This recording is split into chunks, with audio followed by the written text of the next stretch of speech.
दोस्तों सीरियल पति ब्रह्मचारी के आने वाले एपिसोड वाकई ज़बरदस्त होने वाला है और आपको बता दूं इस बार कहानी में ऐसा ट्विस्ट आने वाला है जिसे सुनकर आप भी चौंक जाएंगे। देखिए शुरुआत होती है सूरज से, जिसने गुस्से में रिया को जोरदार चाटा मार दिया।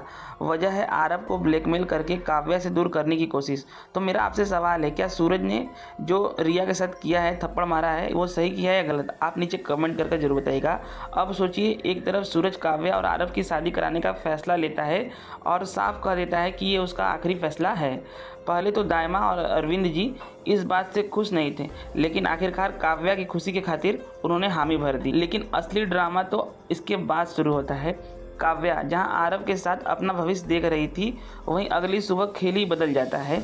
ईसा आरव को पूरे परिवार के सामने लाती है ताकि वो साफ साफ सबको बता दे कि वो काव्या से बेइंतहा प्यार करता है। मगर जैसे ही सूरज ने आरव से पूछा कि क्या तुम सच में काव्या से प्यार करते हो, आरव का जवाब सुनकर सबके होश उड़ जाते हैं।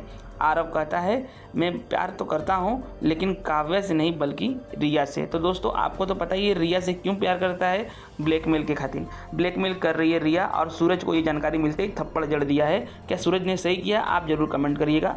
अब आप सोचिए दोस्तों, ये सुनकर काव्या को अपने कानों पर यकीन नहीं हुआ। आखिर आरव ऐसा कैसे कह सकता है?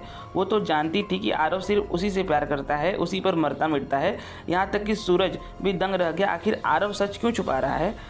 यहीं पर ईसा का खून खौल उठता है। उसने आरव को थप्पड़ मार दिया और पूछा, कल तक तूने खुद कहा था कि तू काव्या से प्यार करता है और फिर आज झूठ क्यों बोल रहा है? लेकिन आरव ने न काव्या की तरफ देखा न किसी और की तरफ, बस यही कहा, मैं सिर्फ रिया से प्यार करता हूँ। अब यहाँ से कहानी और भी गर्मा जाती है। काव्या सदमे में बेहोश हो जाती है, सूरज आग बबूला हो जाता है और ईसा तय कर लेती है कि वह सच की तह तक जरूर पहुंचेगी। और दोस्तों यहीं से खेल पलटता है। ईसा सुन लेती है कि रिया किसी से फोन पर बात कर रही है।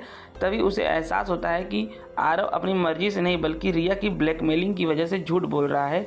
ईसा ठान लेती है कि वो रिया का सच सबके सामने लाकर ही रहेगी।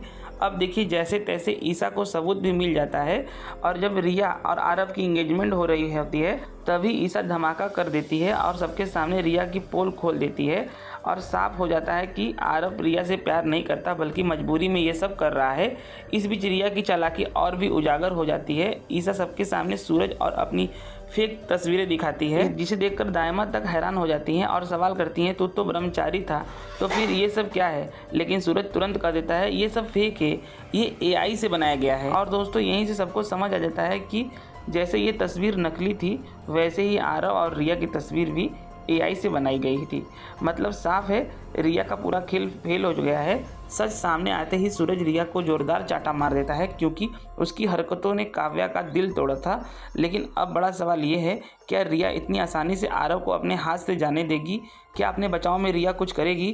क्या आरव और काव्या की शादी सच में हो पाएगी या फिर रिया कोई नया प्लान लेकर लौटेगी? बस दोस्तों अब ये देखना दिलचस्प होगा।